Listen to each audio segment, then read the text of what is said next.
रात के लगभग 12 के आसपास का टाइम हो रहा है और हम कर रहे थे एएलपी सॉल्यूशंस। और आज का छोटा वीडियो रहेगा क्योंकि जितने बचे हुए सवाल थे एएलपी एक्सरसाइज 1 के वो सारे हम कंप्लीट कर लेंगे आज। और ये जो सेक्शन 1 है, ये सेगमेंट 1, इसको कंप्लीट करने के बाद दूसरे वीडियो में हम सेक्शन 2 को कंप्लीट करेंगे। तो आज का काम जो है, आज का वीडियो वो ओवरऑल अपने सेक्शन 1 को कंप्लीट करने का रहेगा। तो जो कुछ बचा था, जितने भी बढ़िया सवाल बचे थे, वो सारे हम आज कंप्लीट करेंगे। सेगमेंट 1 को कंप्लीट करके कल जब मिलेंगे तो सेगमेंट 2 पर बात करेंगे। तो फिलहाल welcome to AIC ALP solutions हम कर रहे थे फॉर आईआईटी एडवांस मैग्नेटिज्म। मेरा नाम है इंद्रजीत सिंह और मिलते हैं पहले सवाल के साथ। जो आज का पहला क्वेश्चन है, हमारी शीट का 21 क्वेश्चन है। कह रहा है an infinitely long conductor P Q R, figure में आपको पी क्यू आर दिख रहा है, मैं पेन को थोड़ा पतला कर लूँ।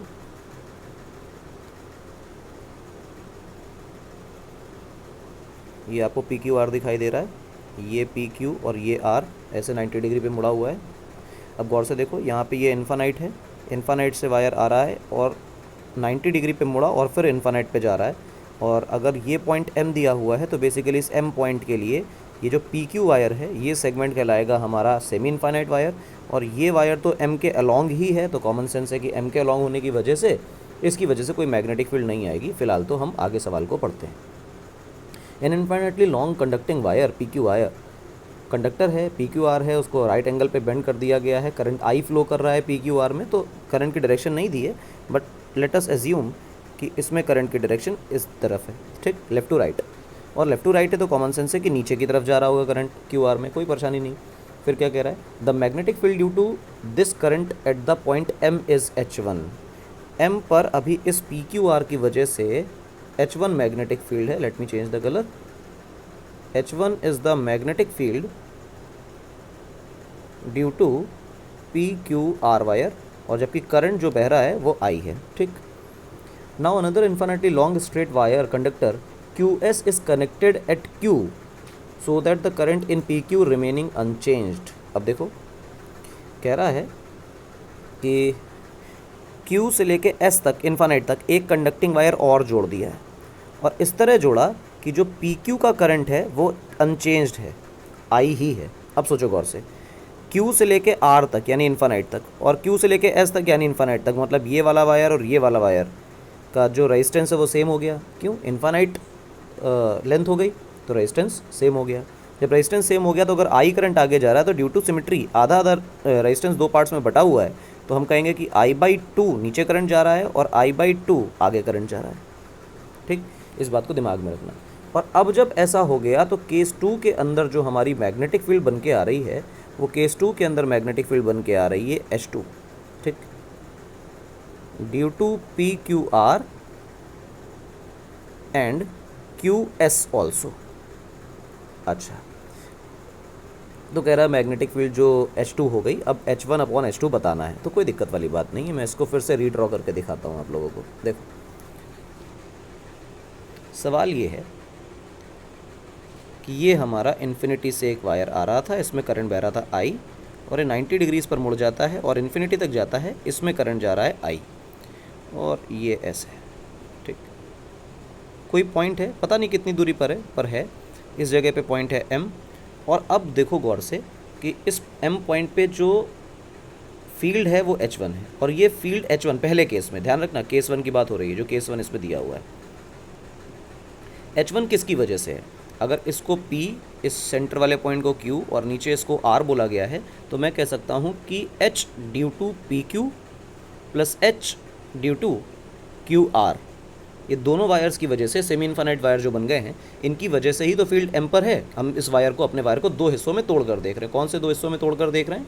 एक तो ये PQ और एक ये QR, इन दो हिस्सों में अपने वायर को हम तोड़कर देख रहे हैं। तो हमने PQ और QR लिख दिया। अब तुरंत तुम्हारे दिमाग में आएगा कि QR जो है, इस QR को देखो, दिस इज़ अलॉन्ग M। अब करंट ऊपर जाए या नीचे जाए फ़र्क नहीं पड़ता, एंगल 180 डिग्री या 0 डिग्री का हो जाएगा। इन दोनों ही केस में क्रॉस प्रोडक्ट 0 आता है, और जो करंट की वैल्यू, फील्ड की वैल्यू होगी QR की वजह से, वो 0 हो जाएगी। तो जो H1 की वैल्यू है वो तो सिर्फ H ड्यू टू PQ है, कुछ और तो नहीं है, ठीक, H ड्यू टू PQ है। अच्छा, अब क्या बात आई अब समझना एच में कितना इसमें कितना करंट बह रहा है, आई, ठीक, इसमें आई करंट बह रहा है, गौर से समझना। अगर आई करंट बह रहा है तो कॉमन सेंस से इसकी जो फील्ड होगी प्रोपोर्शनल टू आई होगी। अच्छा, अब केस 2 पे आ जाइए। केस 2 क्या कह रहा है? केस 2 कह रहा है कि सब कुछ सेम है, यहाँ से करंट आई ही आ रहा है, ये पी है, ये सेंटर पॉइंट क्यू है, और नीचे आर है, इधर भी इन्फिनिटी, इधर भी इन्फिनिटी, और वो ऊपर वाला पॉइंट वही तुम्हारा एम है, और बस इसके सामने इसके पैरेलल एक और वायर कनेक्ट कर दिया है जो कि इन्फिनिटी तक जा रहा है, इसको क्यू एस बोल रहे हैं। और कह रहा है कि जो पी क्यू में करंट है वो वेरी नहीं कर रहा, चेंज नहीं कर रहा, मतलब यहाँ पे तो करंट आई ही है। गौर से सोचो, इस वाले सेगमेंट और इस वाले सेगमेंट की रेजिस्टेंस बराबर हो चुकी है, यानी कि बराबर बराबर करंट जाएगा। आ रहा है आई तो जाएगा I/2 और I/2। फिर क्या करें, हम लिखें जो फील्ड इस वक्त हो गई है H2, ये 3 कारणों से। ये है फील्ड PQ की वजह से, प्लस QR की वजह से, प्लस QS की वजह से। PP लिख दिया मैंने गलती से, HS लिखना था, ठीक। फिर तुम्हारे दिमाग में तुरंत ये बात आनी चाहिए कि QR की वजह से पहले 0 थी तो अभी भी 0 है, क्योंकि M तो उसी के अलॉन्ग पड़ रहा है, ठीक। अब तुम क्या कहोगे, गौर से देखो कि जो H ड्यू टू PQ है, इसकी magnetic field proportional to current होगी और इसकी मैग्नेटिक फील्ड भी प्रोपोर्शनल टू करंट होगी। तुम ये कहोगे कि अच्छा एक बात बताओ, इस PQ और QS में डिफरेंस क्या है? कोई नहीं। गौर से देखो, ये दोनों वायर तो सिमेट्रिक ही है ना, इसके लिए बिल्कुल आइडेंटिकल हैं, क्योंकि इन्फानाइट से लेके सामने पड़ रहे हैं M के, यानी कि ये सेमी इन्फानाइट वायर हैं, ये वायर भी सेमी इन्फानाइट, ये वायर भी सेमी इन्फानाइट। तो अगर दोनों के दोनों ज्योमेट्रिकली या बिल्कुल सिमेट्रिक हैं तो इनमें अंतर सिर्फ करंट का है, तो जो मैग्नेटिक फील्ड होगी वो करंट पे डिपेंड करेगी। यानी अगर H ड्यू टू PQH है तो H ड्यू टू QS जो होगी वो H/2 होगी, क्योंकि उसमें करंट जो है वो जस्ट हाफ जा रहा है। अच्छा, PQ का जो करंट है वो तो नहीं बदला है, जितना पहले था उतना अभी भी है। जितना पहले था उतना अभी भी है का मतलब ये हुआ कि H ड्यू टू PQ में कोई वेरिएशन नहीं आया, क्योंकि PQ के अंदर उतना ही करंट बह रहा है। और H ड्यू टू PQ जो शुरुआत में हुआ करता था वो H1 हुआ करता था, इसका मतलब ये वैल्यू आज भी H1 ही है। तो मैं इसको H1 लिख देता हूँ। तो जो QS की वजह से मैग्नेटिक फील्ड है वो H1/2 होगी। इन दोनों को जोड़ दीजिए तो आप क्या लिखेंगे, 3/2 H1, और ये कौन है, H2। इससे आपको क्या पता चलता है कि H1/H2 इज़ 2/3, ठीक। वैल्यू देखिए, मैच करिए, कौन सा आंसर मैच कर रहा है, दिख गया होगा सबको। जब तक मैं कलर बदलूंगा सबको दिख गया होगा। जेई स्क्रीनिंग का क्वेश्चन है, पुराना है लेकिन इस तरह के क्वेश्चंस इंपॉर्टेंट होते हैं। चलें अगले क्वेश्चन की तरफ। आइए देखिए क्या कह रहा है, 22 नंबर क्वेश्चन, ठीक। 22 नंबर क्वेश्चन देखें। हालांकि इस क्वेश्चन को करने के लिए अच्छा जेई स्क्रीनिंग का क्वेश्चन है, बच्चे इसको सॉल्व करेंगे। मैं सॉल्व करने की टेक्निक नहीं बताऊंगा, इसमें आपको डायरेक्ट आंसर निकालने की टेक्निक बताऊंगा। Non planar loop of conducting wire carrying a current I is placed as shown in figure. Current की डायरेक्शन बहुत इंपॉर्टेंट हो जाती है। करंट की डायरेक्शन अगर आप देखें तो यहाँ पे नीचे और यहाँ ऊपर दी हुई है, क्योंकि लूप एक ही है तो ये ऐसे, ये ऐसे, ये ऐसे, और यहाँ पे करंट ऐसे आएगा, ठीक। इस बात को अगर नहीं समझ आ रहा तो समझ आना चाहिए। करंट की डायरेक्शन ऐसी दी हुई है, इसमें क्या कर सकते हैं, करंट की डायरेक्शन तो यही है। Each of the straight sections of the loop of length 2a, सारे जो स्ट्रेट सेक्शन है वो 2a लेंथ के हैं, ठीक है, 2a लेंथ के हैं, कोई परेशानी नहीं। The magnetic field due to this loop at the point P A,0, A। अच्छा, A,0, A पर क्या फील्ड होगी? एक चीज़ समझना, A,0, A पर क्या फील्ड होगी? ये सब कुछ जो है वो बेसिकली 2a साइड का है, ठीक है, होने तो कोई फ़र्क नहीं पड़ता। हम क्या कहते हैं, इसको हटाओ और फील्ड्स की बातें करो। देखो, इस लूप को ऐसे ऐसे बनाओ और इसमें करंट को ऐसे भगाओ। ये कंप्लीट कर रहे हैं लूप को, ध्यान देना। और इसी का एक ऑपोजिट वायर बहाओ, उसमें करंट इसका ठीक उल्टा बहाओ, और करंट यही आई है। तो बेसिकली ये पिंक वाला ऊपर लूप कंप्लीट होगा और ग्रीन वाला नीचे लूप कंप्लीट होगा। तो आपने दो ऑपोजिट इक्वल करंट फ्लो कराने वाले वायर्स बनाए, जिसकी वजह से टोटल करंट जो आपने ऐड किया वो जीरो ही है। तो करंट ऐड नहीं किया तो कोई मैग्नेटिक फील्ड में चेंज नहीं आएगा। इस वजह से आप दो करंट एलिमेंट बना सकते हैं। इसको आप लूप 1 नाम दीजिए, इसको आप लूप 2 नाम दीजिए, और इन दोनों लूप्स की वजह से मैग्नेटिक फील्ड लिखने की कोशिश करिए। तो मेरे हिसाब से अगर आप इसमें राइट हैंड थंब रूल लगाते हैं तो राइट हैंड थंब रूल आपको बताएगा कि इसको देखो करंट कैसा घूम रहा है, एंटी क्लॉकवाइज। एंटी क्लॉकवाइज का मतलब फील्ड कैसे होगी, परपेंडिकुलर टू प्लेन और आपकी तरफ आती हुई। जब भी कभी कोई कर्लिंग वेक्टर एंटी क्लॉक घूमता है तो फील्ड आपकी तरफ होती है। और नीचे देखो यहाँ भी तो एंटी क्लॉक ही घूम रहा है, तो जब फील्ड ऐसे घूम रही है तो करंट ऐसे घूम रहा है, फील्ड किधर मिलेगी, ऊपर की तरफ। कोई परेशानी वाली बात नहीं। एक्स की तरफ पॉजिटिव डायरेक्शन क्या है, ये। जेड की पॉजिटिव डायरेक्शन कहाँ है, ऊपर। अब देखो गौर से, जो फील्ड आने वाली है वो पक्का पक्का एक्स पॉजिटिव और जेड पॉजिटिव में आने वाली है। क्या वैल्यू होगी, क्या मैग्नीट्यूड होगा पता नहीं, पर डायरेक्शंस मुझे पता है कि एक्स जेड प्लेन में फील्ड होगी। पहला ऑप्शन देखें वाई जेड प्लेन बोल रहा है, ये देखें एक्स वाई जेड तीनों में बोल रहा है, ये देखें एक्स वाई जेड तीनों में बोल रहा है। ये तीनों ऑप्शंस गलत हैं, डी ऑप्शन करेक्ट है। एक्स जेड प्लेन में पॉजिटिव एक्स पॉजिटिव जेड। हाँ, ये अलग बात है कि अगर इसी सवाल में कुछ दो ऑप्शंस हो जाते जहाँ पे एक्स जेड प्लेन के ऑप्शंस होते तो शायद हमें मैग्नीट्यूड निकालना पड़ता। इस सवाल की खास बात ही यही है कि आपको पेन चलाने की ज़रूरत नहीं है, इसमें सोल्यूशन करने की ज़रूरत नहीं है। Just take a look at the direction of the magnetic field and the components of magnetic field. किस किस डायरेक्शन में मैग्नेटिक फील्ड के कंपोनेंट्स आएंगे, उन कंपोनेंट्स की डायरेक्शंस को मैच कर लीजिए तो ज़्यादातर ऑप्शंस तो वहीं चले जाएंगे। यहाँ पे 3 चले गए तो एक ही बचा, तो हमारे पास ऑप्शन डी करेक्ट है। क्वेश्चन नंबर 4 पर आ जाइए, 23 है हमारी शीट का। क्वेश्चन नंबर 3 क्या कह रहा है, 23 two particles A and B of masses M A and M B respectively. ठीक है, कोई दिक्कत नहीं। हैविंग द सेम चार्ज, मतलब चार्ज सेम है, ये इंपॉर्टेंट टर्म है कि चार्ज सेम है। ठीक।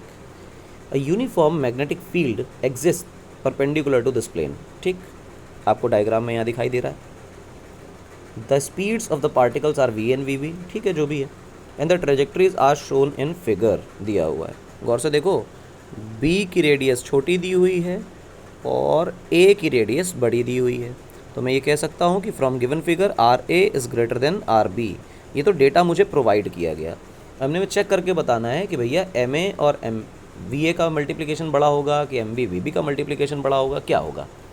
तो एक ही ऑप्शन करेक्ट है क्योंकि जे स्क्रीनिंग 2001 का सवाल है, तो single correct option type question है। तो मेरे हिसाब से रेडियस का फॉर्मूला होता है M V by Q B. Magnetic field दोनों के लिए सेम है और चार्ज दोनों के लिए सेम है। अगर चार्ज दोनों के लिए सेम है तो मैं लिख सकता हूँ कि R is proportional to M V, तो जिसका आर ज़्यादा उसका एम इंटू वी ज़्यादा, यानी कि R A is greater than R B.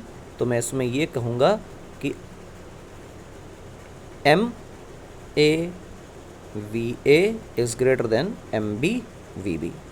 बिल्कुल सिंपल है, टफ नहीं है, आसानी से कर सकते हैं, करिए। M A V is greater than M V B B, कहाँ है भैया अपना ऑप्शन, मैच कराओ। M A V is greater than M V B B, B correct option है।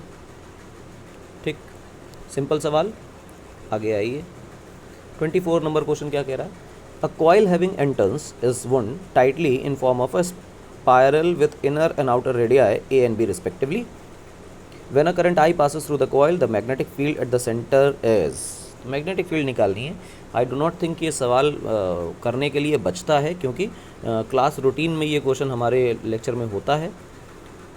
जे स्क्रीनिंग का क्वेश्चन है, बहुत पुराना क्वेश्चन है और हमारे लेक्चर सीरीज़ में ये है। और दूसरी बात ये कि हमारी शीट में भी प्रोवाइडेड है और ये ALP में तो है ही, प्रीवियस ईयर में तो दिया ही हुआ है, साथ ही साथ ये एक्सरसाइज 2 में भी गिवन है और इसका डिस्कशन हम कर चुके हैं। क्योंकि अब ये स्लाइड में आ गया है तो इसको कर लेना, ठीक है, कर लेते हैं।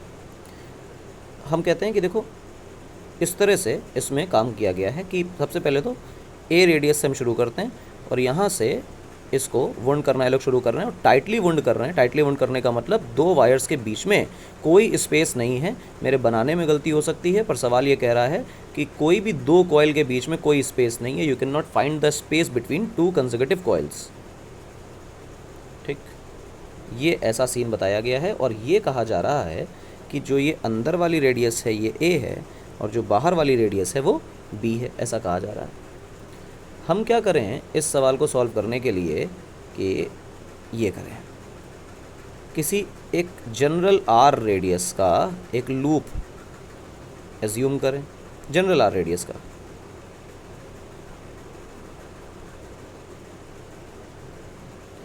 ठीक, हमने कहा कि ये जो हमने लूप एज्यूम किया, ये लूप की रेडियस है आर और जो लूप की रेडियस के आगे जो थिकनेस बनाई है ये है डी आर। मैं एक चीज़ डिफाइन करता हूँ which is D N. D N क्या, नंबर ऑफ टर्न्स कर लो, एन कर लो इसको, ठीक। एन डी एन कुछ भी बोल लो, d n number of turns in d x d r thickness, ऐसे लिख लेते हैं, number of turns in d r thickness. तो ये डी एन की वैल्यू क्या होगी? डी एन की जो वैल्यू होगी ये होगी total turn divided by B minus A into D R. ये कैसे लिख दिया? ऐसे लिखा कि ये मानो कि B से लेके A तक के बीच में या A से लेके B तक के बीच में, यानी B माइनस ए सेपरेशन के अंदर हमने कहा कि total number of turns n है, मान लो। तो एक अगर सेपरेशन यूनिट सेपरेशन होता तो n बाई बी माइनस ए होता, और अगर मेरा डी आर सेपरेशन होता तो कितना नंबर ऑफ टर्न्स होता? n by B minus A into D R, ठीक। डी आर सेपरेशन में इतना नंबर ऑफ टर्न्स मिलता, तो वही तो हमने लिखा, उसी को हमने डी एन बोला। करंट सब में बह रहा है आई। क्या हम ये कह सकते हैं कि जो डी आर थिकनेस है बहुत कम है? बहुत कम होने का मतलब ये है कि हम ये मान सकते हैं कि डी आर थिकनेस के अंदर जितने भी लूप्स हैं उन सब की रेडियस आर है, और अगर रेडियस आर है तो जो इस आर रेडियस के एक लूप की छोटी सी मैग्नेटिक फील्ड डी बी लिखी जाएगी, वो लिखी जाएगी mu not I by 2r। ये मैग्नेटिक फील्ड होती है। लेकिन ये तो एक कॉइल की वजह से है, और मेरे पास ऐसी कितनी कॉइल्स हैं इस डी आर थिकनेस के अंदर? वो डी एन है। तो डी एन का मल्टीप्लिकेशन अगर मैं कराऊँ तो मैं लिखूँगा n bye B minus A into D R, ये हो गया। अब अगर टोटल मैग्नेटिक फील्ड निकालनी है तो I have to integrate it, तो यहाँ भी इंटीग्रेट करते हैं। This becomes total magnetic field at the centre, ठीक। अच्छा, म्यू नॉट बाहर आ गया, आई बाहर आ गया, नंबर ऑफ टर्न्स बाहर आ गए क्योंकि total number of turns are constant, B minus A constant है, बाहर आ गया, ये बाहर आ गया। ऊपर लिखा गया डी आर, नीचे लिखा गया आर, इंटीग्रेट कर दिया गया। अब आर की लिमिट लगाएंगे हम ए से लेके बी तक, क्योंकि लूप मेरा ए से स्टार्ट हो रहा है और बी पर ख़त्म हो रहा है। फिर क्या करें? सारी राम कहानी जैसे लिखी थी वैसे लिख दीजिए और वहाँ पे इंटीग्रेट कर दीजिए, काम ख़त्म। इंटीग्रेशन बहुत सिंपल प्रोसेस है, और क्योंकि इतनी बार हम कर चुके हैं, ln b बाई ए, ये बेटा आपका सेंटर पर मैग्नेटिक फील्ड आ गई। आई होप बहुत ही आसान है। इंटीग्रेट करेंगे, ln बनेगा, लिमिट लगाएंगे, ये बनेगा। तो अगर रिजल्ट भी याद हो जाए तो उसमें क्या बुराई है, रिजल्ट तक याद हो जाता है लोगों को। Mu naught N I by 2 B minus A ln b by A, C option correct है। आगे आइए, 25 नंबर क्वेश्चन देखिए। ये भी एक आसान क्वेश्चन है, हालांकि ऐसा क्वेश्चन जो है वो बार बार आता है कि एक चार्ज को पकड़ा, एक सर्कल में घुमा दिया, तो बताओ कि क्या सेंटर पे मैग्नेटिक फील्ड होगी या मैग्नेटिक मूवमेंट क्या होगा। तो ऐसे सवालों में क्या करते हैं हम लोग, चार्ज को घुमाते हैं और 2 पाई आर लिखते हैं उसकी पेरीफेरी को, हाँ, और उसके बाद कहते हैं कि 2 पाई आर बाई वी जो है वो टाइम है, और total charge upon total time is current. इस तरह से इक्विवेलेंट करंट निकालते हैं।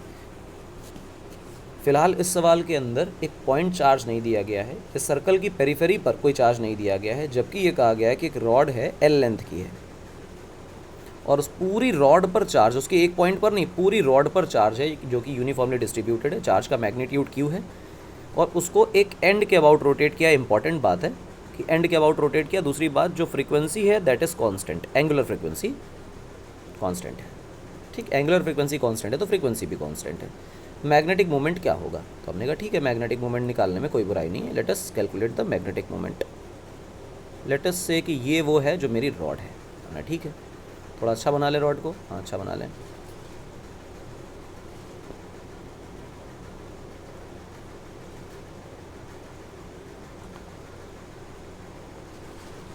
ये रॉड है, और हम ये कहते हैं कि ज़रा सा इसको कलर वलर कर लें, सॉलिड बना लें। ये मेरी रॉड हो गई सॉलिड सी, और इस एंड के अबाउट इसको हिंज कर रखा है, और ये घूम जाएगी ऐसे ओमेगा से। अगर ये घूम गई है ओमेगा से तो ये है इसकी लेंथ L, और अगर ये ओमेगा से घूम रही है तो बहुत अच्छा है। टोटल चार्ज इस पर फैला हुआ है Q, हर जगह positive positive positive positive positive positive charge, total charges Q। हम क्या करें, गौर से देखो कि कोई भी एक ऐसा चार्ज का टुकड़ा नहीं है जिसकी रेडियस बराबर हो, तो हर चार्ज बराबर पेरीफेरी नहीं चल रहा, इक्वल पेरीफेरी नहीं चल रहा है, तो फिर प्रॉब्लम की बात है। हम ऐसे सवाल में क्या करते हैं, x सेपरेशन पे जाते हैं और dx का एलिमेंट कट करते हैं। इस dx एलिमेंट पे जो हमारा dq चार्ज होगा, उस dq चार्ज की वैल्यू जो होगी वो लैम्डा इंटू dx होगी। ये लेमडा क्या चीज़ है? Lambda is basically total charge upon total length, charge per unit length, ये है। अच्छा, डी क्यू जो है वो कितने सर्कल में घूम रहा होगा? तो चलो सर्कल बना के दिखा देते हैं, डी क्यू कितने सर्कल में घूम रहा होगा। डी क्यू एक्स रेडियस के सर्कल में घूम रहा होगा। गौर से देखो, इसको सेंटर मान लेते हैं।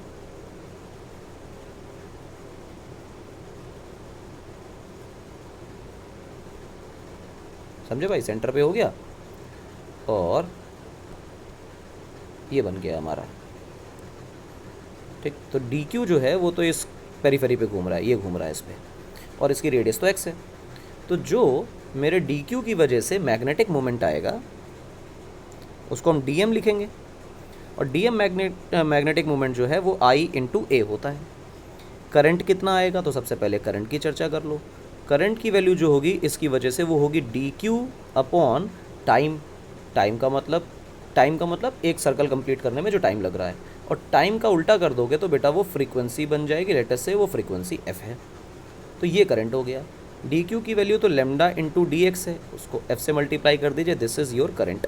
मैंने करंट लिख दिया इसमें, कोई परेशानी तो नहीं? बिल्कुल नहीं होनी चाहिए। Lambda into D x into F is the current, और एरिया की वैल्यू हो गई बेटा पाई इंटू एक्स स्क्वायर, क्योंकि आपको वो एरिया कंसिडर करना है जो एरिया आपके इस डी क्यू एलिमेंट ने स्वीप किया है, ठीक। ये हो गया क्रॉस सेक्शन का एरिया। अब क्या किया जाए? अब कुछ खास नहीं है। लेमडा को आप बाहर ले लीजिए, कांस्टेंट वैल्यूज़ हैं, जो कांस्टेंट हो बाहर ले लीजिए। Lambda is taken out, pi is taken out, F is taken out, क्योंकि ये सब कुछ कांस्टेंट बोला गया है।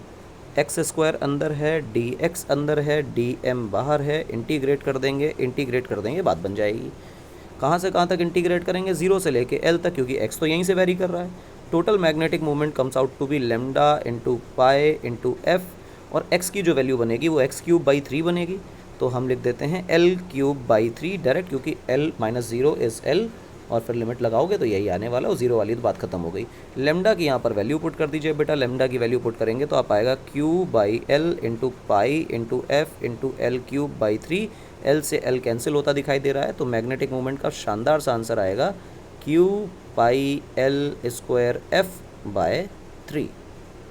दिस इज़ योर अच्छा सुरीला सा आंसर, ठीक। ज़रा मैग्नेटिक मोमेंट की वैल्यू को चेक कर लें, क्या मेरा आंसर मैच कर रहा है? बिल्कुल करेगा। तो हमारा answer pi F Q L square by 3, B option correct दिखाई देता है। कोई परेशानी नहीं? आगे बढ़ जाइए। अगला सवाल क्या कह रहा है? ये तो इस तरह का सवाल पहले एक बार आया है, जे स्क्रीनिंग 2002 का सवाल है, और बहुत इंपॉर्टेंट क्वेश्चन है, इसलिए कि ऐसे सवाल बोर्ड्स में भी पूछे जाते हैं। तो जो बच्चे बोर्ड के लिए अपीयर कर रहे हैं तो उनको इस बात को ध्यान रखना चाहिए कि इस तरह के क्वेश्चन कंसेप्चुअल बोर्ड में आते हैं। सीबीएसई ने अपनी गाइडलाइन भी चेंज करी है, तो इस बार से पेपर थोड़ा सा टफ आएगा। और एडवांस में जिन बच्चों को लगता है बहुत ज़्यादा डिफिकल्ट क्वेश्चन आते हैं, बहुत ज़्यादा डिफिकल्ट से ज़्यादा बहुत ज़्यादा कंसेप्चुअल क्वेश्चन आते हैं। तो देखो क्या कह रहा है, the magnetic field lines due to bar magnet are correctly shown in. तो एक बात समझो कि मैग्नेट के बाहर, outside the magnet, outside the magnet जो मैग्नेटिक फील्ड लाइंस होती हैं वो नॉर्थ टू साउथ होती हैं, और इनसाइड द मैग्नेट जो मैग्नेटिक फील्ड लाइंस होती हैं वो साउथ से नॉर्थ होती हैं। पहला वाला इसलिए गलत है, अंदर फील्ड ही नहीं बनाई, जबकि मैग्नेट के अंदर फील्ड होती है। दूसरा भी इसी लॉजिक से गलत है। तीसरा कह रहा है कि नॉर्थ से साउथ की तरफ फील्ड है मैग्नेट के अंदर, इसलिए ये गलत है। चौथा कह रहा है कि बाहर देखो नॉर्थ से साउथ है और अंदर देखो साउथ से नॉर्थ है, यानी कि फोर्थ ऑप्शन करेक्ट है। आंसर है मेरा डी, धूमधाम से आंसर आ गया। 8 नंबर सवाल को देखिए। 8 नंबर सवाल क्या कहता है? 8 नंबर सवाल आपसे कह रहा है कि एक पार्टिकल है, उसका मास है m, चार्ज है q, चार्ज पॉजिटिव दिया है। This is very much important, क्योंकि इससे डायरेक्शन ऑफ सर्कल बदल जाती है। Moves with a constant velocity v along the positive x direction. ठीक है, कोई दिक्कत नहीं, पॉजिटिव x डायरेक्शन में v वेलोसिटी से दौड़ रहा है। It enters a reason containing a uniform magnetic field b, ठीक, directed along negative z axis. कोई दिक्कत नहीं है, हम x में जा रहे हैं और फील्ड z में है, यानी कि फील्ड और हम परपेंडिकुलर हैं, ठीक। एक्सटेंडिंग फ्रॉम x बराबर a टू x बराबर b, ठीक। The minimum value of v required so that particle can just enter the region x greater than b। मतलब मिनिमम वैल्यू का मतलब ये है कि जस्ट एंटर करने का मतलब है कि टच करके वापस आ जाए। आइए देखिए, सवाल कुछ इस प्रकार की बातें बोलने की कोशिश कर रहा है कि ये एक अपना प्यारा सुंदर सा सिस्टम है, ये x एक्सिस है, ये x बराबर a है, और यहाँ पे ये x बराबर b है, एंड फॉर द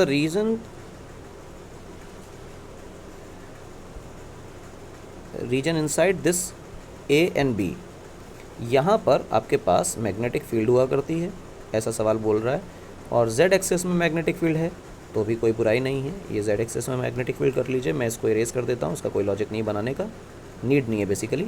और जो अंदर की तरफ की डायरेक्शन है, that direction is considered to be positive z direction, कोई दिक्कत नहीं। ये जो b फील्ड है दैट इज़ कांस्टेंट, और कहा जा रहा है कि एक चार्ज पार्टिकल है जो कि q चार्ज के साथ आ रहा है और v वेलोसिटी के साथ आ रहा है, वो इस रीजन में एंटर करता है और कह रहा है कि कितनी वेलोसिटी v दे दें कि ये इस x ग्रेटर देन b में रीच कर जाए। भाई बहुत ज़्यादा दे दोगे तो आगे ही चला जाएगा। मिनिमम की बात पूछ रहा है। मिनिमम का मतलब ये है कि पार्टिकल घूमेगा घूमेगा और ऐसे आ जाएगा वापस। गौर से देखो, मैंने अभी वो केस बनाया है जिसमें ये पार्टिकल x बराबर b को टच करके वापस आ गया, x बराबर b से जस्ट वापस आ गया, यानी x बराबर b से जस्ट कम होगा तो वापस आ जाएगा, x बराबर b से जस्ट ज़्यादा होगा तो वो आगे चला जाएगा। यानी x equals b is a critical situation, is a critical point, जिससे वैल्यू जस्ट कम होने पर, इन्फिनिटेसिमली स्मॉल होने पे वापस आ जाएगा, और इन्फिनिटेसिमली ग्रेटर होने पर ये x ग्रेटर देन b में हमेशा के लिए चला जाएगा। इसका मतलब ये है कि x is equal to b is a point जो हमें फाइंड करना है कि इस जगह पर दोनों बातें हो सकती हैं। तो अगर मैं अपने पार्टिकल को एनी हाउ x बराबर b तक भेज दूँ तो वो मेरा particle x greater than b पे अपने आप चला जाएगा। इसका मतलब सारी कहानी ये निकल के आती है कि जब ये पार्टिकल घूम रहा है और ये particle perpendicular to the region enter कर रहा है तो दिस परफॉर्म्स, ये जो ट्रेजेक्ट्री मैंने बना रखी है आपके सामने, this trajectory is nothing but semi circle. Semi circle, अगर ये सेमी सर्कल है तो कॉमन सेंस है कि इसका कुछ रेडियस होगा और वो रेडियस r होगा, और ये अगर सेंटर है तो इस सेंटर से इस पेरीफेरी को आप कहीं भी मिला दो, यहाँ मिला दो, यहाँ मिला दो, यहाँ मिला दो, कहीं मिला दो, तो ये उसकी रेडियस बताएगा। ये कहीं x बराबर 0 रहा होगा मान लो, ठीक। अब ये जो दूरी है ये बेसिकली रेडियस है, तुम्हें दिखाई देगा कि रेडियस की जो वैल्यू है वो mv/qb हुआ करती है, और ये mv/qb जो है radius, that must be greater than this b minus a। ये b माइनस a जो दूरी है ये इस दूरी से ज़्यादा रेडियस होगी तब तो क्रॉस कर पाएगा, वरना नहीं कर पाएगा। तो v must be greater than b minus a। मैंने qb को ऊपर भेजा तो qb ऊपर चले गए, डिवाइडेड बाई m। ये है मेरी वेलोसिटी की वो वैल्यू जो एटलीस्ट मुझे देनी पड़ेगी ताकि ये पार्टिकल हमेशा हमेशा के लिए x ग्रेटर देन b के बियॉन्ड चला जाए। यानी minimum velocity provided is b minus A qb by m। B option correct है। आप देखें, कलर चेंज कर लें, कलर चेंज करने के बाद टिक मारें तो B option is correct, q of b minus A into B divided by m।